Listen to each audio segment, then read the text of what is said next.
This copyrighted telecast is an exclusive presentation of Learfield under the broadcasting rights granted by the University of Nevada. Reuse of this presentation is prohibited without the express written consent of the University of Nevada and Learfield.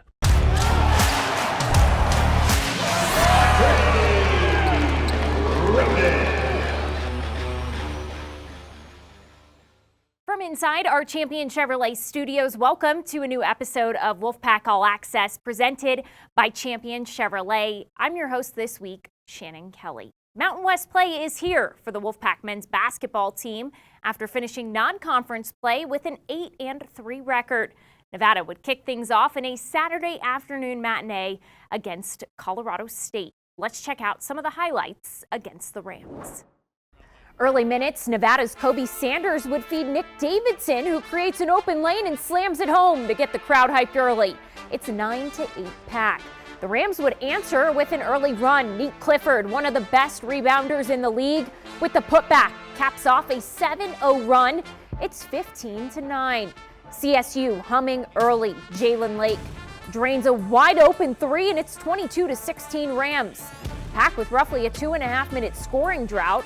Under 4 to play in the first half. Tyler Rollison wide open and banks in the three at the horn as Nevada ties things up at 28.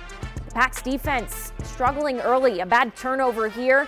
Clifford slams this one all the way back home to Fort Collins. CSU would lead by 3 at halftime. The Rams would stay hot too. Some nice ball movement here as Kyan Evans caps off an 11-3 run. Pack went down by as many as 11 early in the second half until Nevada's offense gets a spark. Justin McBride with a smooth fadeaway. He is hyped. Rams take a timeout, but the Pack keep the run rolling. Chuck Bailey, here he comes, his first shot of the game, and it's on the money from downtown. It's 52-50. Nevada caps off a 12-0 run. Pack led by 3 with under 3 minutes to play, 57-54. But CSU goes on a late 9-0 run. Evans knocking this one down from NBA range as the Rams would hold on to the lead. Nevada falls in its Mountain West opener, 66-64. Extremely frustrating. Didn't go how we wanted it to. Very inconsistent, which I think is the hardest part. But we got to learn from this. We just have to put an emphasis on, like Nick said, just being consistent throughout the whole 40 minutes. We like to go in spurts throughout our games, and if we just put together a good 40 minutes, we'll be good in this conference. We pride ourselves and hang our hats on the last 2 years, our defense, and it's slipped quite a bit this year, and we have some work to do. Do you think that's you guys just all have to get on the same page, or I guess what could you say goes into it goes all around, There's not one thing I can put my finger on, but we'll each take accountability as leaders. We got to hold guys more accountable, and I think other people need to step up badly. How do you not let this loss, though, spiral into more, given how there is still so much at play with conference play just starting? Just moving on from it, but keeping it in the back of our mind, just keeping that taste in our mouth of a loss, but just moving forward and just getting on to the next game and having a positive attitude in the next practice and, just be ready to put our head down and work. We have a lot to get to on Wolfpack All Access this week. Mike Stephenson sits down with head coach Steve Alford after the game against the Rams. Plus, we stop by women's basketball practice to mic up head coach Amanda Levins. And we take a look back at some of the best Wolfpack stories from 2024.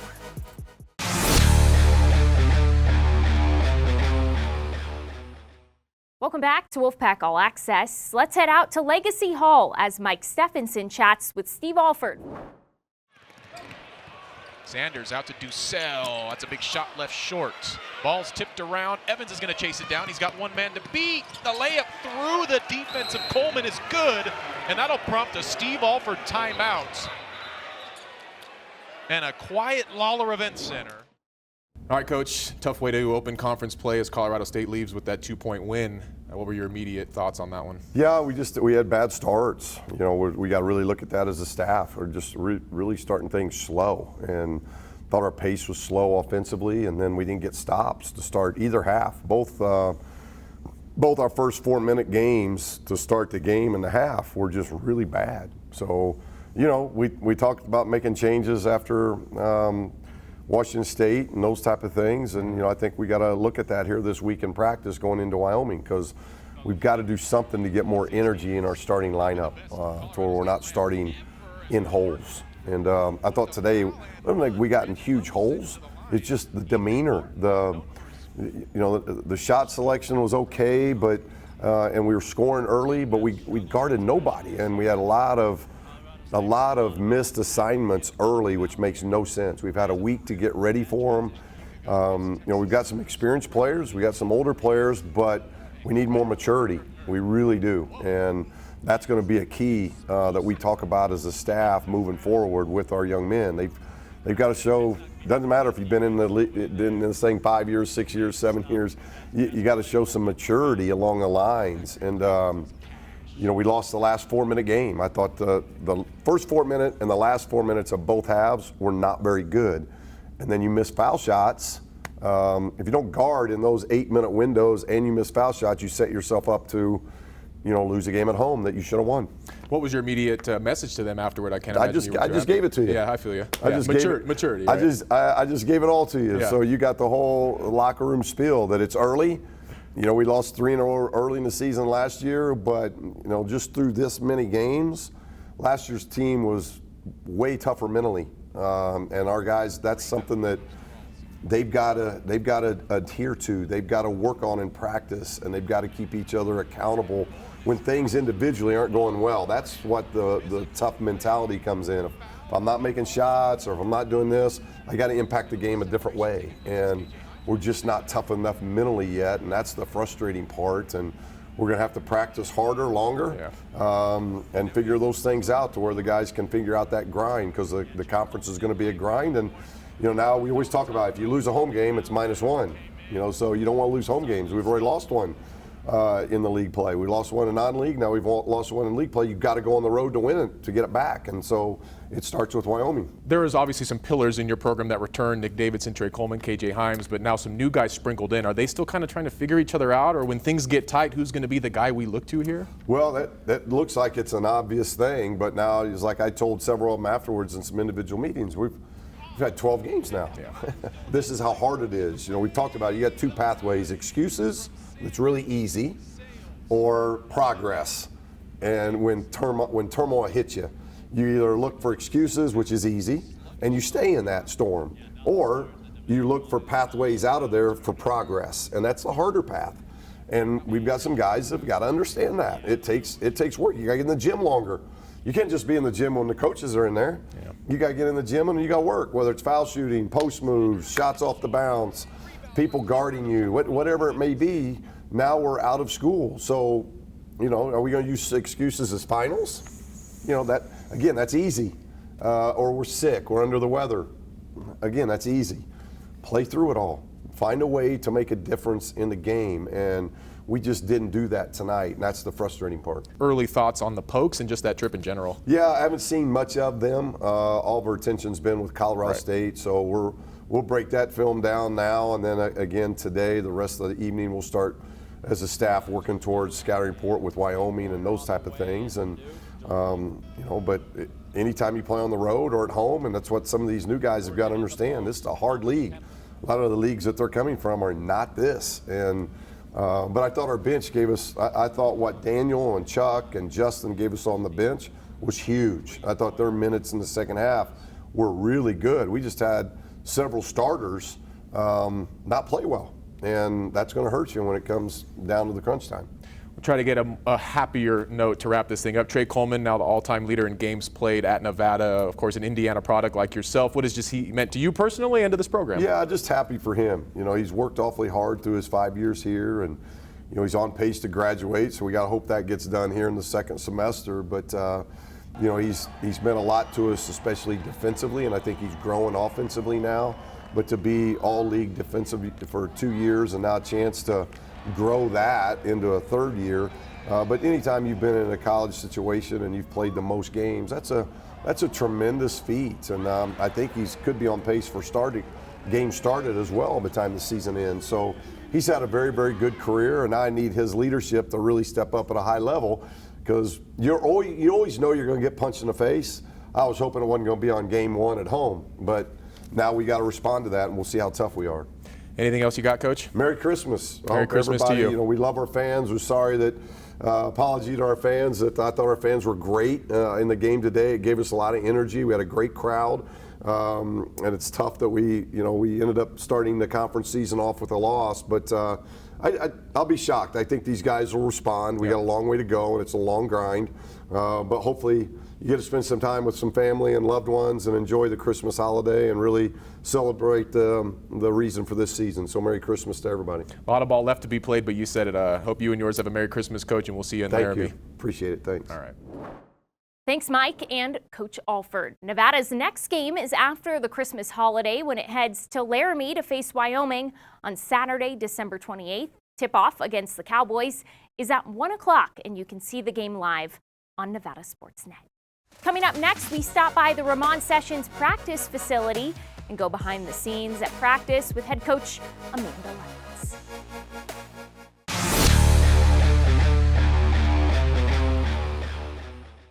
Nevada basketball's 2003 Wolfpack Holiday Classic was indeed a classic.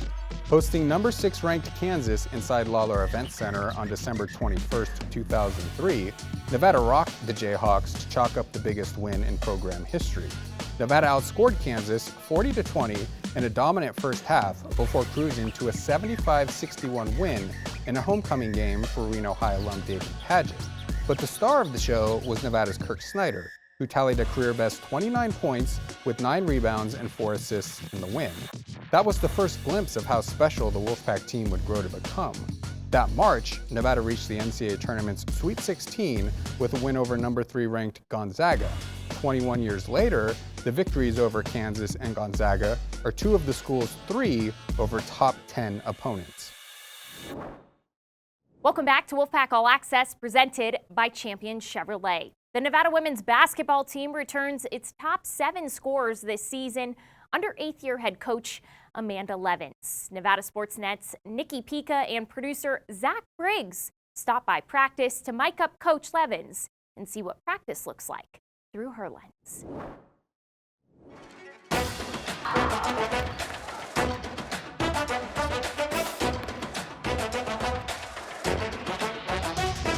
Good, next group, let's go, next group. Go.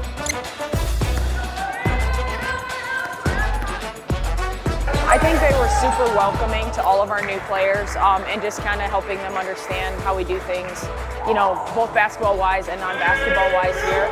I think we have a great dynamic. I really like our culture. They get along.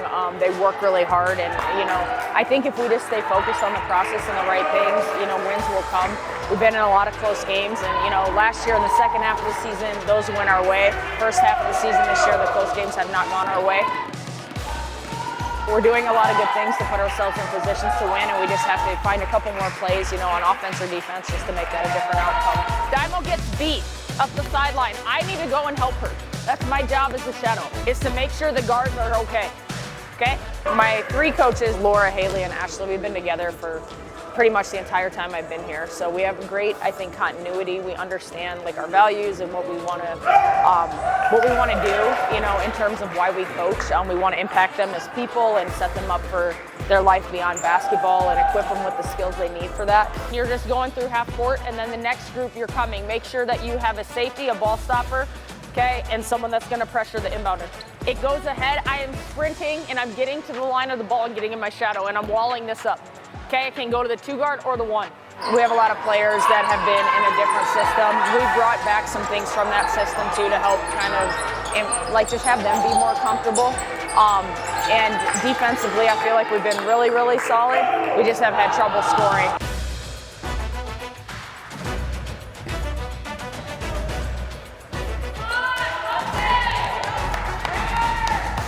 No free touch, no free touch. Good, get on it, pressure, MB, pressure. Good, be there. Shadow, MB, shadow. Get here, MB.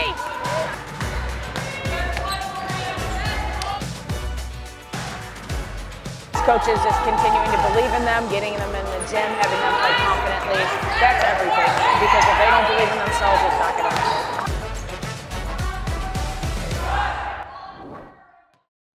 The ladies wrapped up non-conference play at the Maui Classic, taking on Miami and Western Kentucky. Nevada kept things close with Miami in the first quarter, but the Hurricanes pulled away in the second and held on to the lead from there, as the Wolfpack fell 84-53. Nevada then took on Western Kentucky, falling to the Lady Toppers to wrap up non-conference play and now sit at 5-8 overall. The Wolfpack host San Jose State on Sunday, December 29th at 1 o'clock to start Mountain West play. You can see the game live on Nevada Sportsnet. Coming up next, Chris Murray joins the show as we recap some of the best moments from across Wolfpack Nation in 2024.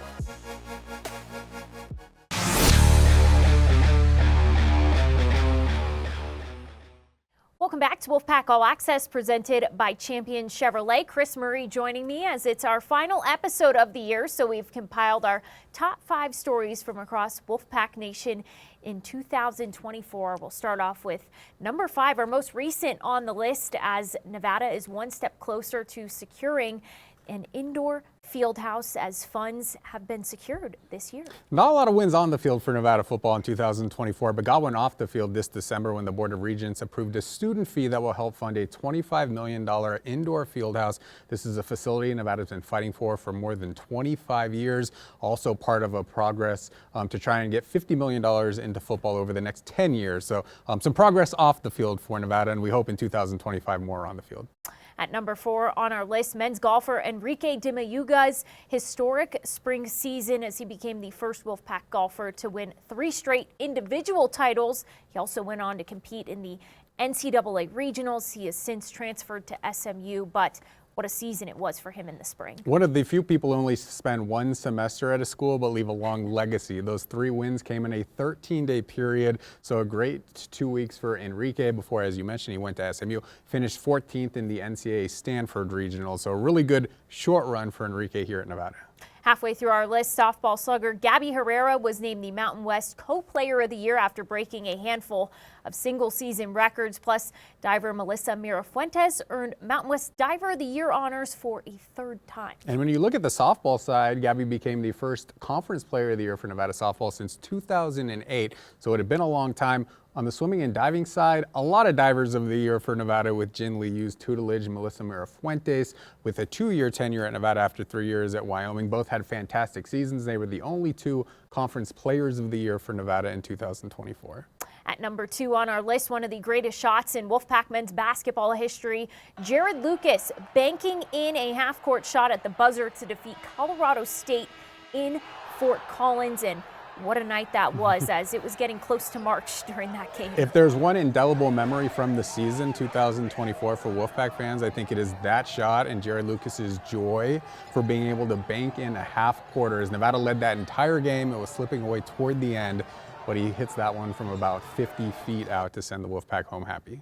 Finally, number 1, sticking with men's basketball, securing its 2nd straight berth into the NCAA tournament. Now, although the outcome wasn't what Wolfpack fans had hoped for in Salt Lake City, still a season to remember. As we mentioned, the Jared Lucas half-court shot was just one of the memorable moments. Yeah, a sour ending to a very sweet season as Nevada's up 17 points against Dayton. 8 minutes to go, unfortunately, unable to hold it, lose 63-60. But Steve Alford's team back on track and hoping for a 3rd NCAA tournament berth this upcoming March. Coming up next here on Wolfpack All Access, we'll wrap up the show. The 40th annual Bobby Dolan Dinner is almost here. We'll tell you who the keynote speaker is and how you can get tickets.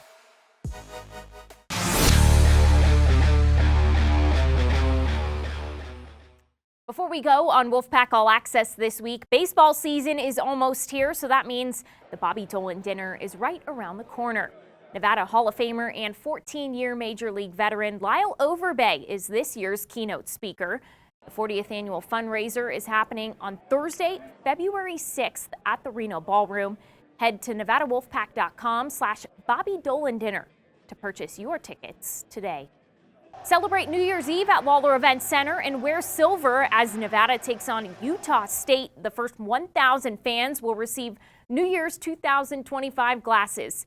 Tickets start at just $10, and if you can't make it out, You can see the game live on Nevada Sports Net. Tip-off on December 31st is at 7 o'clock. Plus, tickets are already on sale for the Mountain West Basketball Tournament. It's happening March 9th through the 15th in Las Vegas at the Thomas & Mack Center. Get your all-session tickets today at NevadaWolfpack.com/MW Tournament. That'll do it for us this week and for 2024 on Wolfpack All Access. We hope you have a great holiday season, and we'll see you back here on January 5th following Nevada's game at the Pit against New Mexico. It should be a good one. Good night. This has been an exclusive presentation from Learfield.